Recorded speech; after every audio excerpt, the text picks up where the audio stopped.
aquí estamos viendo, verán, una noche oscura, con una luna llena así. Y bueno, uno dice, parece un poco tenebroso. Ahora, en este momento, en estas noches, cuando ya todo es de noche, cuando en general la gente duerme o está en sus casas, hay personas que, digamos, entre comillas, trabajan. Hay alguien que sale a hacer su faena durante la noche, a escondidas, cuando nadie lo ve.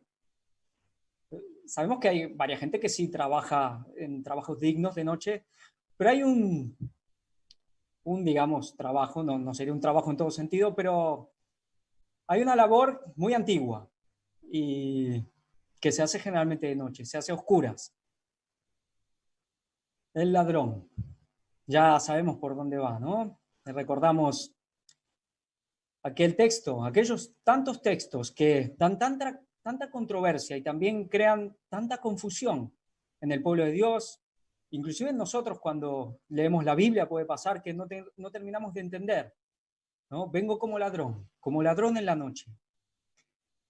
Bueno, a partir de lo que ya estamos comentando, de lo que vimos en la primera y segunda parte, sobre el juicio de los vivos, que la vez pasada, hace casi un mes, decíamos y presentamos aquí cómo todo indicaba por la Biblia, por los escritos de lenguaje y por la historia misma de este mundo, que esto ha comenzado el 11 de septiembre del 2001, aquel día famoso, día que cualquiera que lo ha vivido ya con cierta edad no puede olvidar, aquel día tremendo de ese atentado en Nueva York. Luego, al final, ya en la parte final, veremos estos textos, veremos, será algo, yo creo que en mucho sentido, la mejor parte de este culto, textos que quizás hasta ahora los leíamos, quizás la mayoría, y nos creaba, aunque creemos en el 2031 y lo sabemos que es así, quizás nos creaba algún tipo de ambigüedad o de que nos faltaba aclarar qué quería decir Jesús. Especialmente vamos a ver textos de Jesús sobre esto que viene como ladrón. Ahora vamos a proseguir un poco con lo que veníamos viendo, es muy importante, veamos ese proceso que había comenzado en 2001, pero veíamos algo muy significativo, que la Biblia nos estaba hablando de un sacerdocio que Dios lo empezaba a dejar de lado, de unos pastores, una dirigencia que no habían cumplido su labor. Y al final también vamos a ver todo lo que tiene que ver, toda la relación que hay con los textos de que Jesús viene como ladrón. Pero que en ese momento Jesús levantaba a alguien, tomaba esa vara que es la autoridad de ese sacerdocio, recordamos desde antiguo, esa vara de Moisés, esa vara de Aarón, pero que, aunque quizás hoy no de manera material, de manera literal, no está esa vara que alguien la tenga en su mano, pero que esa autoridad como confirmación de un sacerdocio, de una dirigencia, es quitada justo antes del comienzo del juicio de los vivos, de aquel 11 de septiembre. Vamos a proseguir un poco viendo más textos y confirmando esto que ya veníamos hablando. Poníamos un poco como a veces teníamos el concepto de que, bueno, primero venía la siembra, se sembraba la semilla, luego venía la cosecha y luego venía también el juicio retributivo. Pero veremos ahora, y ya estábamos viendo cómo todo esto en el tiempo del fin, este tiempo, y el fin es el tiempo de la siega, esto que comenzó en 2001, todo empieza como a solaparse, todo empieza a ser de la misma manera. Y veremos textos muy claros que ese juicio también, ese castigo, de alguna manera ya ha comenzado. Claro que tendrá su plenitud, ni siquiera en las plagas, ni siquiera cuando Jesús venga por segunda vez en esa aparición gloriosa, sino después de la tercera venida, en el juicio final, ya en ese lago de fuego. Ahí será el juicio retributivo por excelencia, pero vemos que es algo que ya va de manera progresiva también Dios ejecutando juicio. Veremos textos realmente que quizás antes los leíamos y siempre lo poníamos en una manera puntual, sí en el fin obviamente, pero de manera muy puntual en un momento, y ahora estamos viendo, estamos realmente aclarándonos todo lo que significa para nosotros y cómo estamos viviendo este momento realmente solemne. Aquí tenemos una imagen. Esto es, bueno, lo que sería la antigua Jerusalén. Vemos el templo en la cumbre, majestuoso, como dominándolo todo. Esta ciudad, Ellen White nos dice que si hubiese sido fiel, esta ciudad, este templo hubiese permanecido para siempre. Hoy hay una ciudad, hoy está Jerusalén, pero no esta antigua Jerusalén. Esto no ha sido reconstruido. La cita de Ellen White sigue cumpliéndose.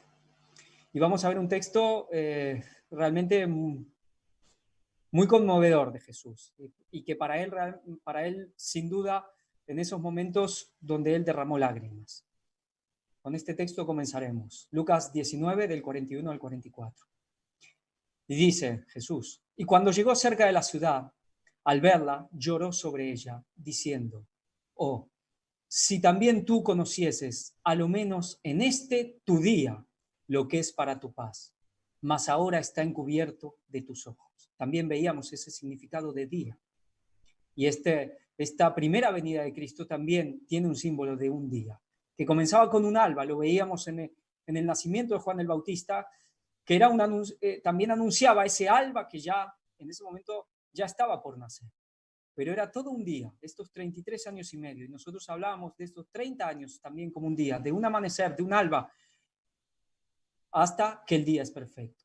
Dice, porque vendrán días sobre ti, cuando tus enemigos te rodearán con vallado y te sitiarán, y por todas partes te estrecharán, y te derribarán a tierra, y a tus hijos dentro de ti, y no dejarán en ti piedra sobre piedra, por cuanto no conociste el tiempo de tu visitación.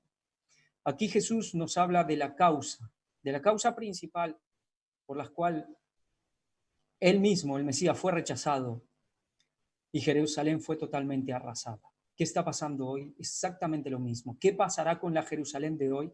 Con la institución, la iglesia institucional, pues lamentablemente, sí, lamentablemente pasará lo mismo. ¿Por qué? Porque no quiere conocer el tiempo de su visitación. Vamos a ver unos textos del lenguaje realmente muy realmente atinados a este momento, lo que ella compara aquel momento con estas palabras de Jesús con respecto al conocimiento del tiempo y al momento nuestro. Dice, en nuestros días, como en los de Cristo, se entenderá e interpretará erróneamente la Escritura. Si los judíos las hubieran estudiado con corazones piadosos, fervientes y humildes, su escudriñamiento habría sido recompensado no solamente con un verdadero conocimiento del tiempo, sino también de cómo se produciría la primera aparición de Cristo. Veíamos algo, corazones piadosos, fervientes, habíamos hablado ya desde la semana pasada, veníamos hablando bastante del fervor, humildes. Y dice que si hubiesen sido así, hubiesen conocido no solo el tiempo, no solo el cuándo, sino el cómo. Desde hace ya muchos años, lo que hemos estado siguiendo al ministerio, hemos visto, recordamos en aquella ya magnífica, apoteósica serie de Puertas Dimensionales, cuando se hablaba de cómo vendría Jesús. ¿No? Algo también que para muchos era nuevo, esos carros, por ejemplo, de Jehová. Entonces, no es solo el cuándo, sino el cómo. Porque también tiene que ver para no caer en el engaño de la falsa venida. Dice, no habrían atribuido las glorias de la segunda venida de Cristo a la primera. Tenían el testimonio de Daniel, de Isaías y de otros profetas, tenían las enseñanzas de Moisés. Cristo mismo estaba en medio de ellos. Cristo mismo estaba en medio de ellos. ¿Y qué pasaba? Y continuaban escudriñando las Escrituras en busca de alguna evidencia de su venida. ¿Qué pasa hoy? ¿Qué estábamos leyendo? Repetimos, esta vez ya no lo volveremos a mostrar, aquel texto de Ellen White, que tan importante para esta serie y para todo lo que es este ministerio, cuando dice que Cristo, en el momento del juicio de los vivos, caminará por la tierra. Bueno, tenemos que entender cómo se aplica eso. Pero ¿no pasa ahora lo mismo? Cristo está en medio de nosotros. ¿Y qué pasa? Se sigue escudriñando, buscando alguna evidencia de esto. Al mismo tiempo, hacían con Cristo lo que se había profetizado que harían. Estaban tan enceguecidos que no conocieron el tiempo de su visitación ni lo que estaban haciendo. Así cumplieron la Escritura. Eso que ya se ha comentado, cómo sin darse cuenta terminaban cumpliendo para mal la Escritura. Hoy lo mismo. Dice, muchos hacen lo mismo hoy, debido a que no han experimentado el mensaje de los tres ángeles. Hoy en la escuela sabática hablamos de esta experiencia, de una experiencia con la palabra de Dios, de una experiencia de comunión con Cristo. Y esta experiencia de los tres ángeles, ¿quiénes son las que la experimentaron? Esas vírgenes sensatas. ¿Cuál era digamos, el atributo de las vírgenes, por así decir, insensatas? Pues que no habían experimentado el mensaje de los tres ángeles. Hay quienes escudriñan las Escrituras en busca de pruebas de que estos mensajes están todavía en el futuro. Esto uno me dirá ahora, bueno, pero nadie considera ahora que estos mensajes están en el futuro. Todos sabemos que están en el pasado, en el 1844, pero vamos a ver que es verdad en parte, pero vamos a ver que esto también se aplica para nosotros hoy. Vamos a ver que también hay gente todavía que está poniendo esto en el futuro. ¿Y a qué me refiero? No digo que estén negando el cumplimiento de 1844. Pronto veremos algo también muy, muy hermoso también. Reconocen la veracidad de los mensajes, pero fracasan en ponerlos en el lugar que les corresponde en la historia profética. Y confunden a la gente. Y confunden a la gente porque no ponen los acontecimientos en el lugar que corresponde. Vamos a ver cómo esto tiene una gran significación en el juicio de los vivos. No perciben ni comprenden el tiempo del fin.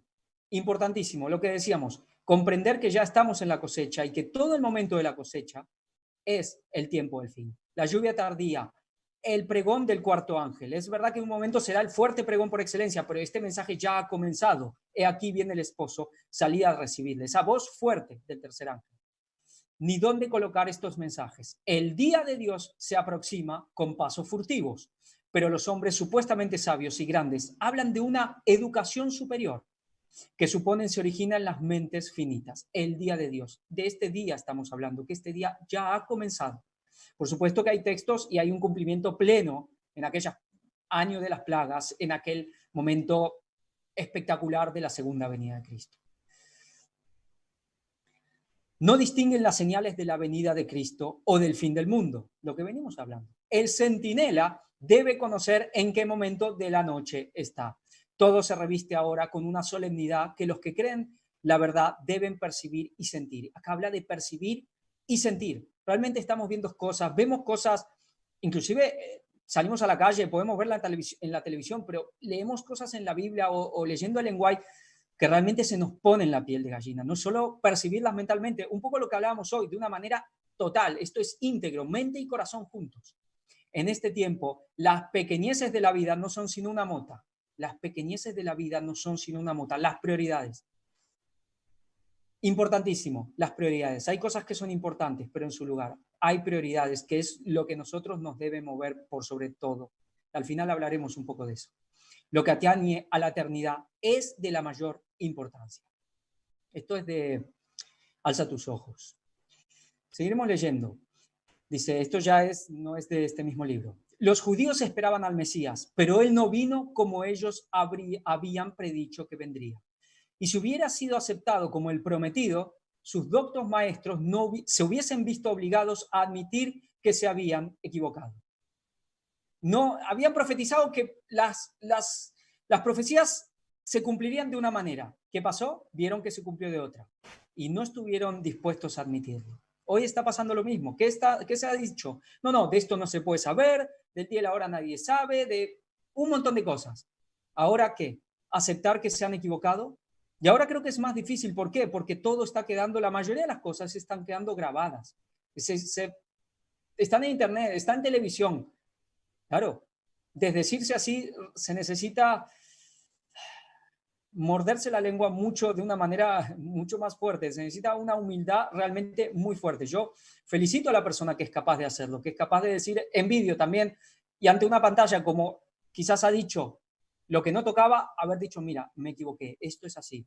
Admiro y felicito si alguien lo dice. Ojalá alguien lo haya. Ojalá muchos puedan hacer eso. Estos dirigentes se habían separado de Dios. Ahí está el tema. Se habían separado de Dios. ¿Qué es lo que veníamos viendo? Una dirigencia que se había separado de Dios. ¿Qué había pasado en el 2000? Habían capitulado del mensaje de los tres ángeles.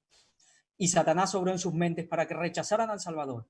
En vez de abandonar su orgullosa opinión, cerraron los ojos frente a todas las evidencias de que él era el Mesías. cerraron los ojos y hasta vemos a veces que se tapaban los oídos porque era indiscutible. Hoy pasa lo mismo.